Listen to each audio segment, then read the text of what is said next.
This session is what do you want to be when you grow up? Novel career development strategies from residency to practice. And we hope that you will enjoy this session today.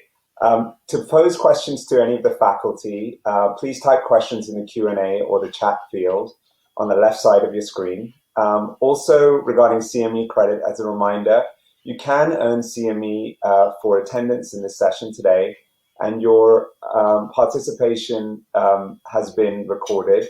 Due to high volume, it may take up to 48 hours for all data to be transferred to your Academy online account. For those attending the assembly in real time, the Academy recommends claiming your CME beginning Wednesday morning to ensure all of your participation has been accurately transferred. And with that, I want to present our session. Our session, as I said, is what do you want to be when you grow up? Novel career development strategies from residency to practice. So the objectives today are essentially as such. So the reason that we set up this session is that career development and thinking about the job hunt can often start early in residency or fellowship, or even sometimes even medical school in certain people. And strategizing a successful career development plan to get the job of your choice can be challenging without often local mentorship or guidance. And the goal of this session is really to provide you, the trainee or early faculty, novel strategies to go from novel strategies to get to that faculty position. And today's presenters are faculty who we believe have successfully traversed the job hunt and have gone on to faculty positions in varied backgrounds. All faculty are relatively junior, so we're all within 5 to 6 years of completing residency, and we've all taken very different career paths that began being developed early in residency. We'll discuss pearls and what successfully got us to this point from residency, including career development plans, skills acquisitions, and networking, and challenges that we faced along the way, including developing families, changing career plans, negotiations, and other things. The faculty expertise will focus on a physiatrist who started his own musculoskeletal practice, a physiatrist who started her own inpatient directorship within a non-academic hospital in a new state, and a physiatrist who's continuing a career as clinician scientist at an academic institution. So we'll be talking about the following objectives, such as developing career strategies, listing strategies and opportunities that can help you develop the career that you want and transition to finding a job. We'll be outlining barriers to successful career development, and also understand novel perspectives for finding a job from faculty with varying perspectives. Finally, I am very fortunate to have some wonderful co-faculty. I'm Prakash Jayabalan. I am the Director of Clinical Musculoskeletal Research at the Shirley Ryan Ability Lab in Chicago, Illinois, and Assistant Professor in the Northwestern Feinberg School of Medicine. Justin Berthold is the founder of the Rehabilitation Physicians of Pittsburgh, an outpatient musculoskeletal practice in Pittsburgh. And Dr. Tracy Falcone, who will be our first speaker, is the medical director of Owensboro Health Regional Rehabilitation in Owensboro, Kentucky, and she'll be our first speaker today. And with that, I'll pass on to Tracy. Hi, good afternoon. It's great to be on here, and I'll start, no disclosures, with a little bit of background about who I am. So the meat and potatoes is kind of listed there, but just a background about myself. I was born and raised in rural Kentucky to a proudly blue-collar family, no real doctors in the family, or I didn't really even have a direct relationship with any physicians, but I knew I was strongly intrigued by the human body and anatomy, and that being a physician sounded wildly intriguing. So fortunately, I got a softball scholarship and played 4 years of softball at a local small university. I attended medical school at Lake Erie College of Osteopathic Medicine in Florida.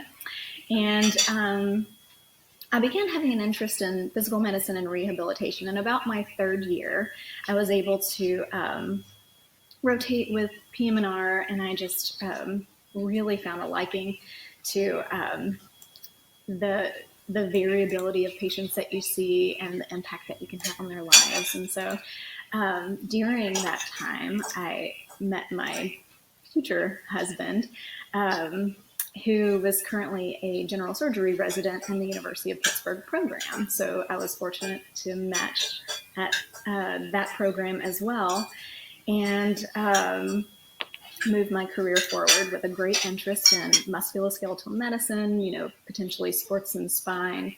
But over the course of time, just broadened my interest into general physiatry.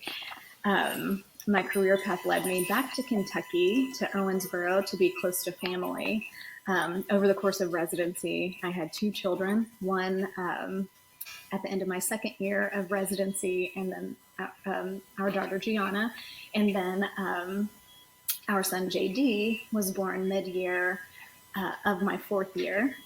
And so we had 2 children, 2 physicians finishing residency at the same time and looking for careers. And our best career choice was in Kentucky, close to my family. And I started there as the very first physiatrist, running a 20-bed rehab unit and opening an outpatient practice. So there was a lot of novelty to that and a lot of trial and error, but we're happy and loving our career so far. So career development strategy. I recently read a book called The 4 Agreements by Don Miguel Ruiz, which it's a non-spiritual book, but it kind of is a code of conduct that came from ancient Toltec wisdom. And I think a lot of this applies to our paths through our careers and just our interactions with other people that can greatly influence our paths in life.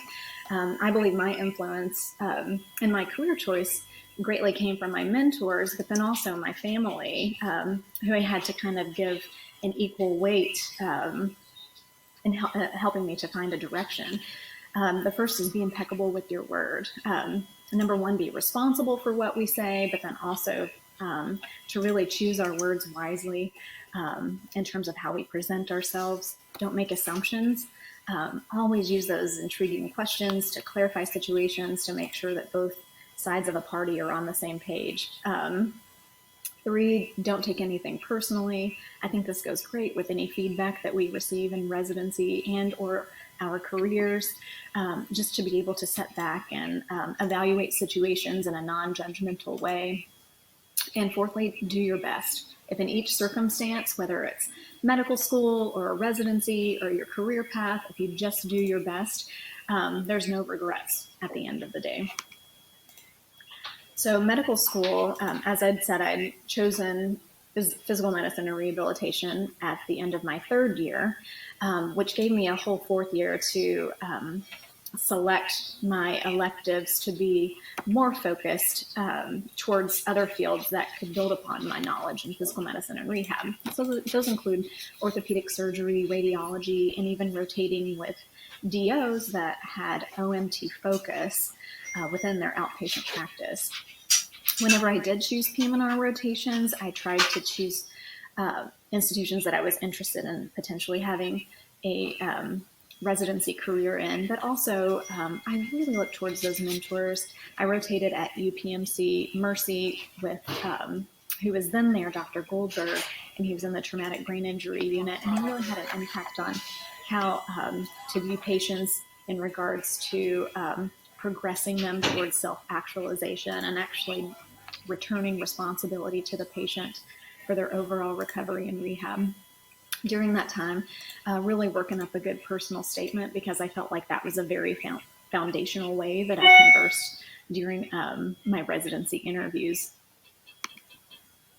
So some of my faculty mentors, whenever I had moved to University of Pittsburgh, Dr. Soa, who was then research and clinical faculty, and Dr. Gary Chimes, they were both integral in my MSK interest and also advised me in scholarly projects getting into different research, which I really had no experience with in the past. And I felt like they were really able to foster those experiences, which I think are vital to the residency program, even if ultimately I'm not doing that in my current practice.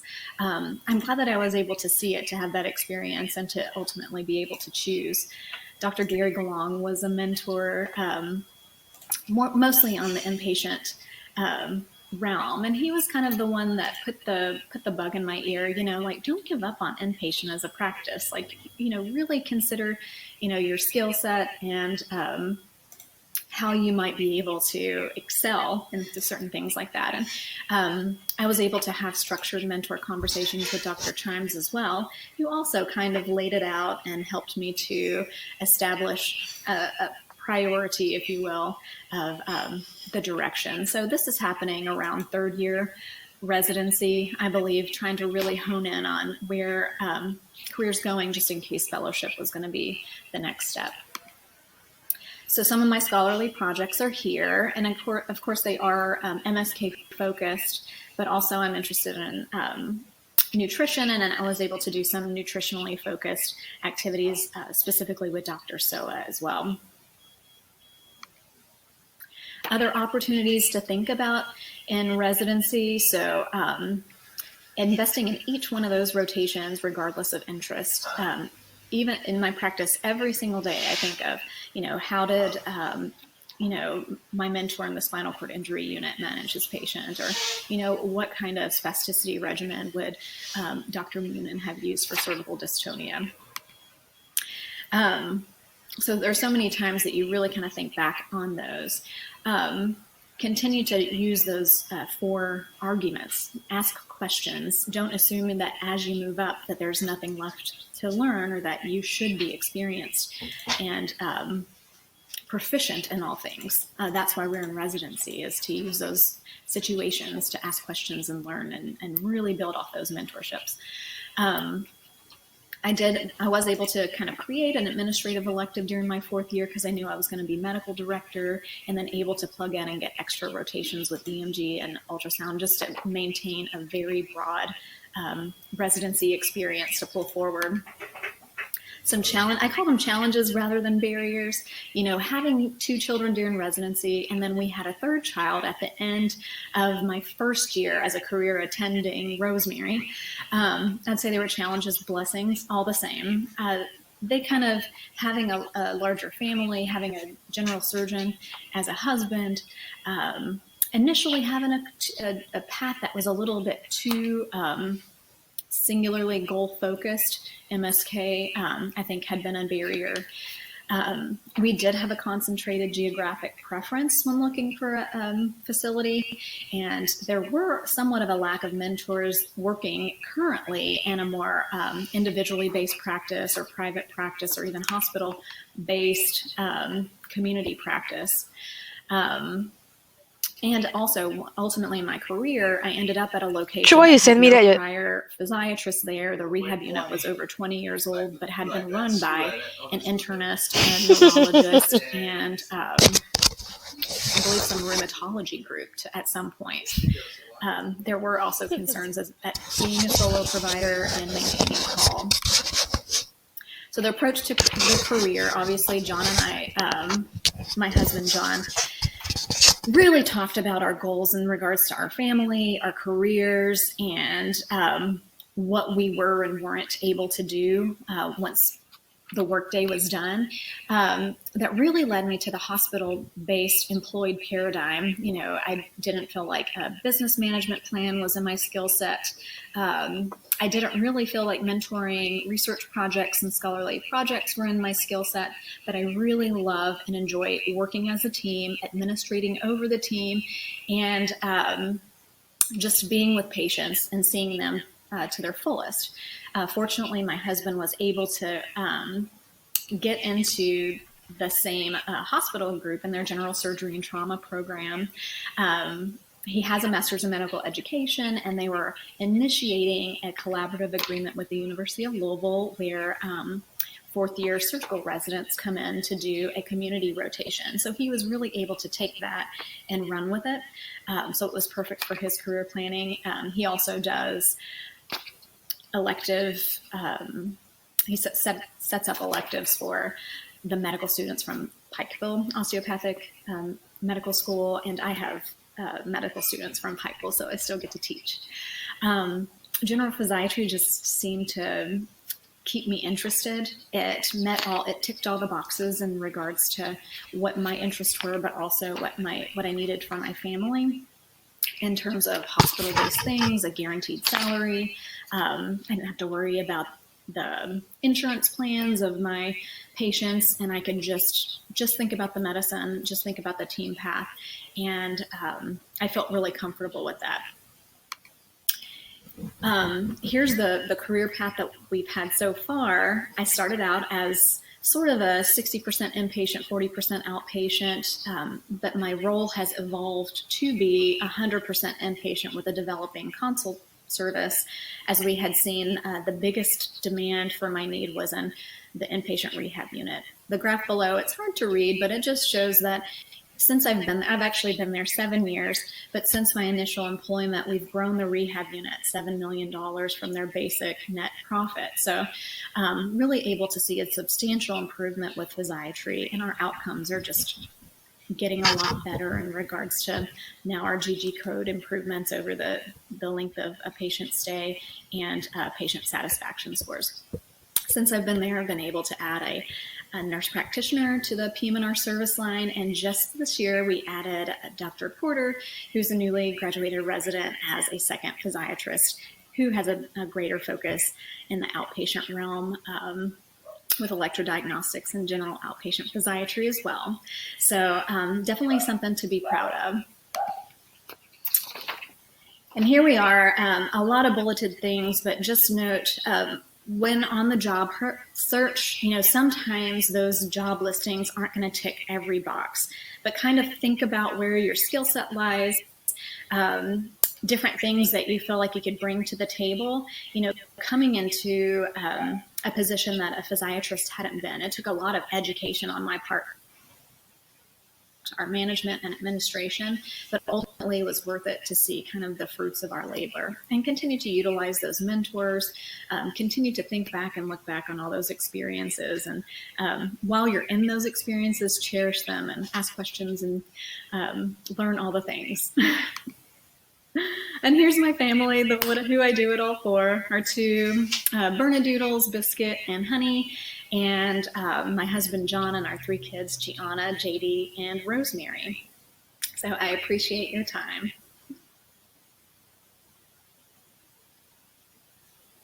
All right. Good afternoon. It's nice to be on this presentation. Thanks, Tracy, for that great presentation. It's certainly good to see you and Prakash again. We all went to residency together, so it's very nice to reconnect and give this mini course, if you will. I wanted to just provide an overview of my talk, but first let me tell you about myself. I founded the private practice Rehabilitation Physicians of Pittsburgh in 2014. It was straight out of residency, didn't have any patient base, it was completely from scratch. So part of my talk today is going to be giving you some pearls and pitfalls, if you will, that I've gained over the past 6 years. And there is so much to talk about, but I'll try to condense everything into about 15 minutes. But I'm more than willing to talk with anyone afterwards. You can email me if you would like, that would be great. But here's the outline for my talk.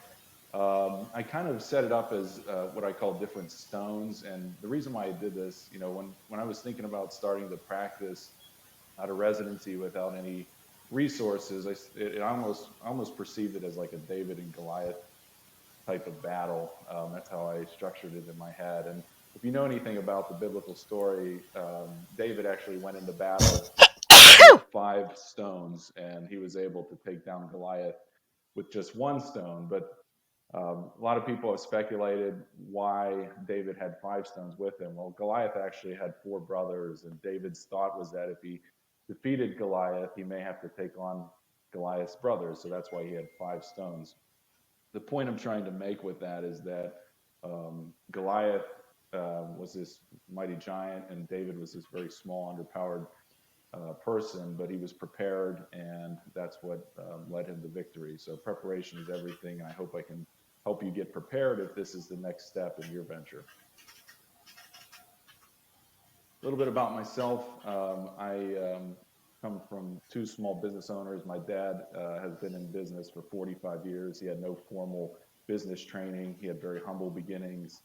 My mother, interestingly, has been in business for 50 years. She actually started cutting hair out of the basement of her house, and she's had a successful salon now for 50 years. So she's done very, very well, and take great pride in being her son. I'm the husband of an incredibly strong and supportive wife. I have three great children who you can see to the right of the slide, who keep me young, I guess. And it's just a joy to have that support team around you, and it's very important to have that. I'm the business partner of Dr. Berg, who is a physiatrist, who has been just a great partner for the past 6 years. So it's really great to have him. I went to LECOM for medical school, also in Bradenton, Florida, and then I did my residency at UPMC, which was a great experience and gave me a diversity of experience that I've carried with me today. My only disclosure is that I own Rehabilitation Physicians of Pittsburgh, which we're talking about today. Okay, so how did this all start? So really, I can think back to high school when I was in graphic arts class and I was making business cards that said sports medicine physician on it. And I knew I always wanted to have a practice and be a physician, but really didn't get down to the nuts and bolts of it until 2006 when I started my first year of medical school. And I remember sitting in the library and I came across a couple articles that really put things into perspective for me. So the first one was this medical economics series called Starting a Practice. And what it was essentially a timeline and a checklist for individuals that wanted to start a practice. And it was incredibly helpful for me. So I actually used this as my roadmap. And it is still available. I think you can find it online if you wanted to look that up. But it was incredibly helpful for me at a time when there weren't a lot of resources along the lines of starting a practice. So I had this game plan about how I was going to do it, but I didn't really have any money or any other resources. So I came across another article by Dr. Gordon Moore, who's a family medicine physician. And Dr. Moore is credited with the idea of the ideal micropractice model.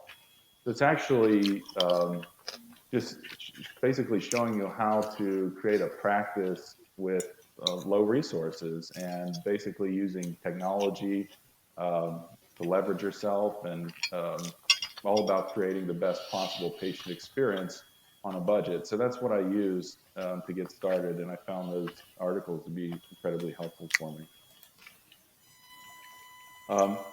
But why would you go into private practice and pursue this? It's a huge undertaking. For me, part of what I was concerned about was burnout, and I was surprised to find out that this is a pretty significant problem in PM&R, and that's very contradictory to what I originally had thought about PM&R. I was surprised actually to find out about it, because PM&R always seemed to be a very lifestyle conscious specialty, and physicians are usually engaging in exercise and taking care of themselves, and I just was surprised by it actually. But it's interesting to find out that a 2019 cross-sectional survey study, they looked at 1,536 board-certified physiatrists, and they used this Mini-Z burnout survey. And I was surprised to find out that 770 physiatrists fulfilled the definition of burnout. So that was 50.7% of the cohort. It's really surprising. So the top three causes that they talk about for burnout: increased regulatory demands, workload and job demands, and then practice inefficiencies and lack of resources. So I started to think there's really not much I could do about regulatory demands, but perhaps I could work on practice efficiencies and work on my resources, and that could help to reduce burnout. But burnout in general is defined as a loss of enthusiasm for work, feelings of cynicism, and a low sense of personal accomplishment. So I wanted to kind of steer my ship in the right direction and prevent burnout. And that's why I said I'm going to go about this and try to do it on my own. So this is an incredibly cliche slide. So when you're thinking about starting a practice from scratch, you have to really think about what mindset do you have, what characteristics do you have to have in order to make something like this work.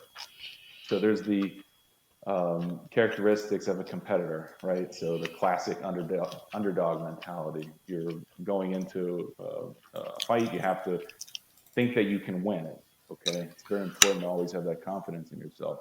You also have to have focus, discipline, determination, and perseverance. So these are all very important qualities if you're going to commit to starting a practice or any business venture for that matter. You didn't hear me say anything about an MBA. So do you need an MBA? No, I didn't have any MBA, no economics degree. I didn't really have any experience in negotiation tactics. And I wasn't an Earl Elkins Award winner. And if nobody knows what that means, it actually was an award that was given by the board of PM&R that they stopped giving out in 2015. It was for the highest Part 1 written board score. And I was not an Elkins Award winner, but I was still able to do this. So you don't need to be at the very top of your class to do that. A little bit about mental preparation. So there's interesting to look at the national trends. So if you look at that, there's a 50-50 split between employed and private practice physicians. So right down the middle from a national standpoint. But locally here in Pittsburgh, where I practice, it's actually a 90-10 split, employed versus private practice. And that's because there's really two large health systems that are in this region. So there's really not a lot of private practice physicians. We talked a little bit about burnout and being prepared for that and trying to find ways to confront that. But why do you think residency graduates opt for employed positions? Well, there's a lot of reasons why. There's benefits with salary and paid time off, vacation time, call coverage.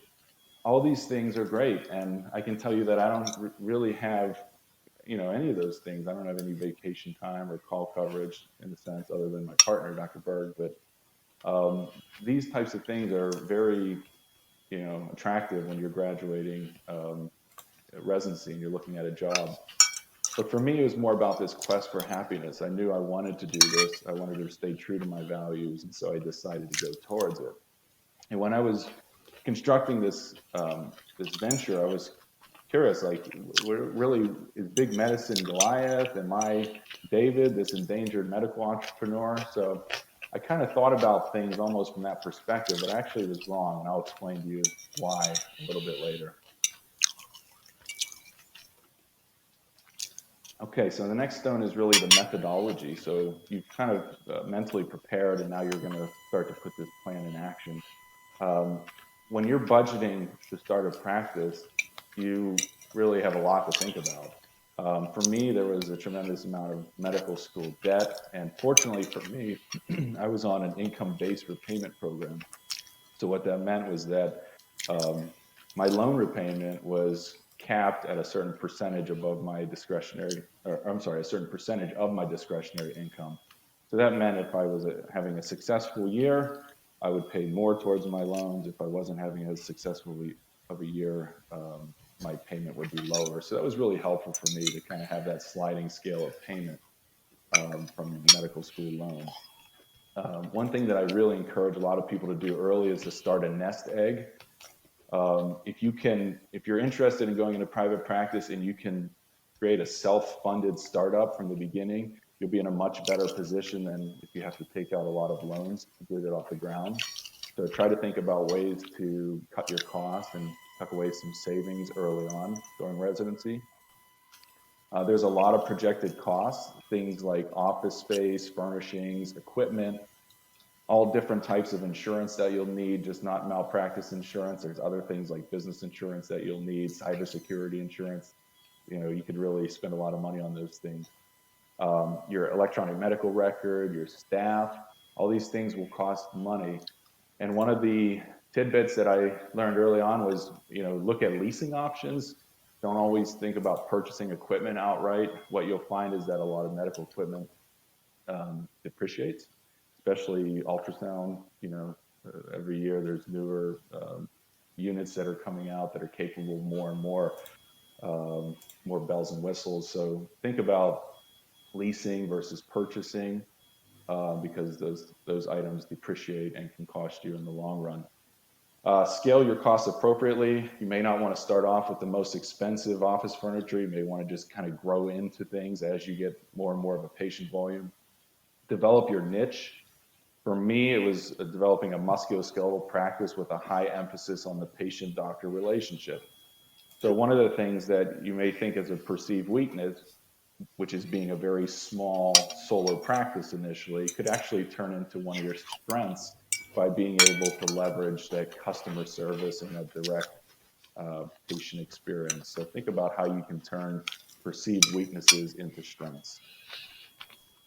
All right, next stone is the materialization, stone 4. So here we talk about brand marketing on a budget. This was a critical lesson early on. I can think of a time when I spent $1,500 on a full color 1-page magazine ad in a very popular magazine, and it yielded 0 patients. And then later in the year, I spent about $125 on a black and white church bulletin, which was about an inch width with our logo in there, and I ended up getting about 10 or 15 patients from that. So spending more in marketing is not always the way to get more patients. You want to think about free opportunities like social media platforms to get the word out about your practice.